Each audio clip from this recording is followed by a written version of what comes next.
This is the 10-Minute Teacher Podcast with your host, Vicki Davis.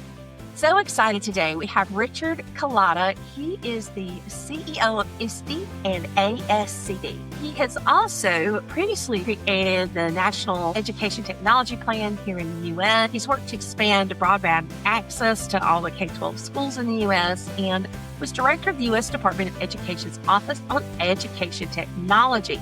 He has consistently championed using technology to create equitable and engaging learning for students everywhere. Many of you may not know he actually started his career as a high school Spanish teacher.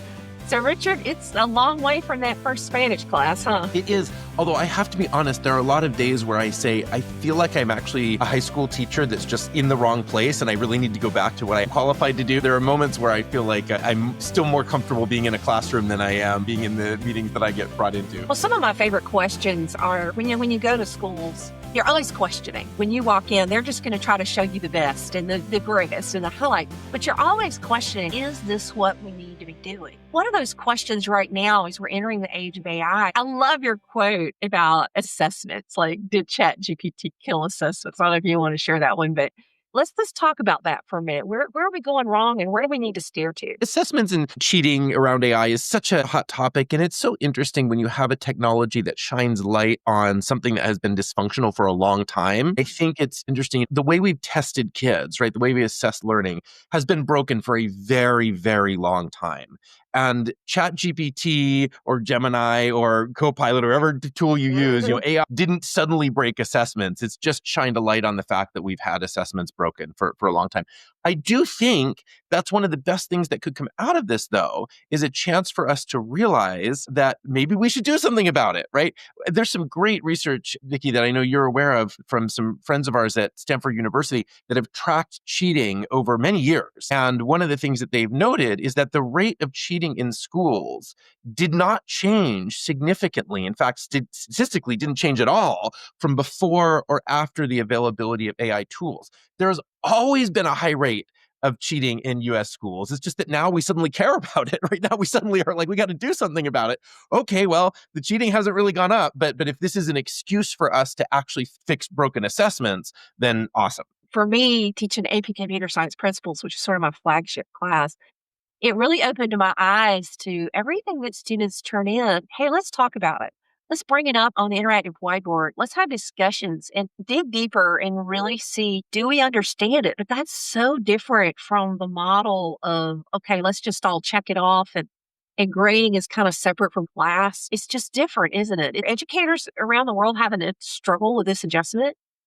And some, I think, are struggling more than others. Part of what we have to recognize is that we need more authentic assessment, right? An authentic assessment, I have never in my life had an important decision to make and somebody put a piece of paper in front of me that said, multiple choice, fill in the blank question here. Since I've left school, I've never had that. I worked in the U.S. Department of Ed. I worked for a governor. I worked as the CEO of an organization. That is not how I have to use the things that I've learned ever. And it probably never will be. And so when we're assessing what students know by giving them a piece of paper and they write true or false, that's actually a really flawed way to check. And things that are more authentic, as you mentioned, are things like conversations or things like having them create artifacts and showing it to you, showing it to their other students, solving problems. And Vicki, I'll say one of the challenges that you hear from teachers who may be a little bit new at this is they say, well, that's very time consuming. Can't have my student do a presentation for every little thing they need to learn. Of course you can't. But if you tell students, here are a series of activities that we're doing that you bluntly choose to do or not do, but at the end, your ability to, yes, do this presentation or yes, present this solution will be hindered if you haven't done the practice. It gives meaning to assessments that may not be that formal sort of authentic presentation at the end. Do you see that? So just that change of saying, this is no longer the end game, giving you this quick check or that quick activity. This is a way to help you be able to do a much more authentic assessment that gets students bought in to why they should do an assessment that otherwise they had no reason to care about. Right. I had a student, I did some interviews with some of my students about the honest truth about AI. One of them said, I have a friend who's so heavily dependent on AI, he says he can't even write a paragraph anymore. But he also doesn't understand, why do I really invest in something that the professor doesn't really even care about anyway? Like, they're barely grading, they're barely looking at it. They're probably using AI to grade, so it doesn't mean anything. So why? Now, I would like kids to do the right thing and not cheat themselves out of a good education, because we talk about that a lot in my class. But that's the fact of what's happening. And I think it has a lot of educators and students going, okay, we could do better than this. This is not what learning is supposed to be about. I think that what you said there is a really key point is it something that the student sees as relevant? I have a post that is out on my LinkedIn, talks about what are the things that you can do if you want to reduce cheating, right? Reduce this problem with academic integrity. The number one thing to do is make sure what the students are learning feels relevant to them. And I believe it's critical that at any point, in any moment along the way, students should be able to say, why does this matter to me, what we're learning? And not in an argumentative way, in a truly, why does this matter? Why does this matter to my life? If we can't give them a good answer, a really compelling answer, we probably need to pause for a minute and think about whether we should still be teaching that thing. Your organizations have rolled out an AI-ready graduate. So what are the things, and I know that everybody can look it up on the websites and such, but what are the things that are different about an AI-ready graduate graduating today of what they need versus 5 years ago? So what we've created is this profile of what skills an AI-ready graduate will have. And it's based on the idea of this portrait of a graduate that a lot of schools use to describe the skills that their students need to have in order to be successful in life beyond just the subject matter skills, math, science, et cetera, right? So that's the idea of this profile of an AI-ready graduate. Up until this point, all of the frameworks and guidelines around AI and what students need to know about AI have been focused on the AI itself. We call it AI literacy. How does AI work? What are its flaws? How can you check the answers? When can you use it in right ways? What's the data behind it? All good things, by the way. We need to learn about the tool, but that's different than the skills that we need to have as humans in order to thrive in an AI world. That's what the profile of an AI-ready graduate shows. And so it's things like being a brainstormer. How are we able to be brainstormers in a world where we can use AI as a tool to help us generate more ideas than we can come up with on our own, right? Another example is storyteller. It's really important. It's really important that we, as successful humans, can tell compelling stories. It's how we get people bought into important ideas. Doing that on our own will only get us so far. If we can know how to be a storyteller and use AI to create images or videos or compelling media songs, right, to help us get these concepts across, we will be much more effective in this role of storyteller. So there's a bunch of others. You can see what they are on there. But that's the idea, is saying, what are the human skills that we need, and practice those. And yes, we got to know how to use AI to do it.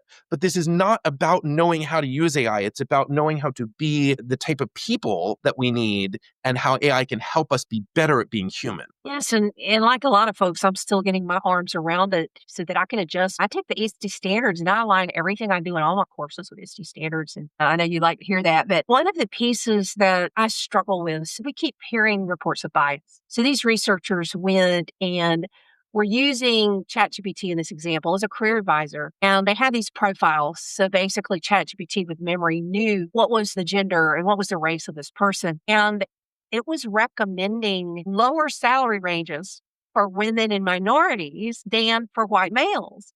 And so where does this understanding of bias, and because the problem with AI is not only that it is biased, but that it institutionalizes bias. And the only time we can turn this ship is now. So where does that fit with AI-ready graduate? And your goal is to train 200,000 educators on artificial intelligence. Like, where does this bias problem fit? Because it is a problem. That scares me for my children and my grandchildren, that we're going to put bias in place today that the world may never be able to break out of tomorrow. The issue of bias, I mean, this is real, right? It's real because the technology, of course, is a reflection of the information we feed it. And when we feed it information that has bias encoded in it, it's going to cause issues. And so I think one of the things that's so critical that we are talking about is, how do we recognize information? It's not so simple as, is it right or wrong, but is it accurate for the purposes that we need it for, right? Is it reflecting a meaningful, reasonable answer or solution for our purposes? The challenge that we have to also recognize here is bias wasn't invented by AI. Right? This is what's really scary. There are many cases where AI is far less biased than what we're seeing in schools, right? We see biased decisions every day that harm kids because leaders, teachers, and often well-intended are making decisions that give some students opportunities over other, in many cases that are more biased than the decisions that AI would make if they were making some of those decisions. While there is definitely bias in AI, there's also a huge amount of bias right here in our brains that are causing problems. And I think one of the ways out of this is to make sure we're cross-checking from both. So if I'm making decisions, I think it's very helpful to punch those into AI and say, hey, can you validate this? Is this decision that I'm making, are these recommendations biased in some way, shape, or form? And see what AI has to say. And in many ways, AI will catch bias that we're not catching. But it goes the other way too, as you mentioned, some of the obvious ones that we can see. So we also need to be the checker for, is there bias coming out of AI? And I think that's the key takeaway. We aren't suddenly adding bias to schools because we're using AI. We have had schools that are loaded, seeping, dripping with bias. And we need to use all of our tools, both AI and just the training that we're having in general of how to watch for it, to make sure that we are making decisions that are not filtered by any of our previous experiences or beliefs. Richard, thank you for taking us kind of into a deep dive into all these initiatives. There's so many more things we could talk about that we've been reporting on. Thanks for coming on the show. Thanks for tuning in to the 10-Minute Teacher Podcast. Watch the video version of this podcast and catch my new radio and TV show, Cool Cat Teacher Talk, on YouTube and a radio or TV station near you. Join my Cool Cat Teacher Classroom Matters newsletter at coolcatteacher.com/newsletter. Leave a review if you found this helpful. See you later, educator.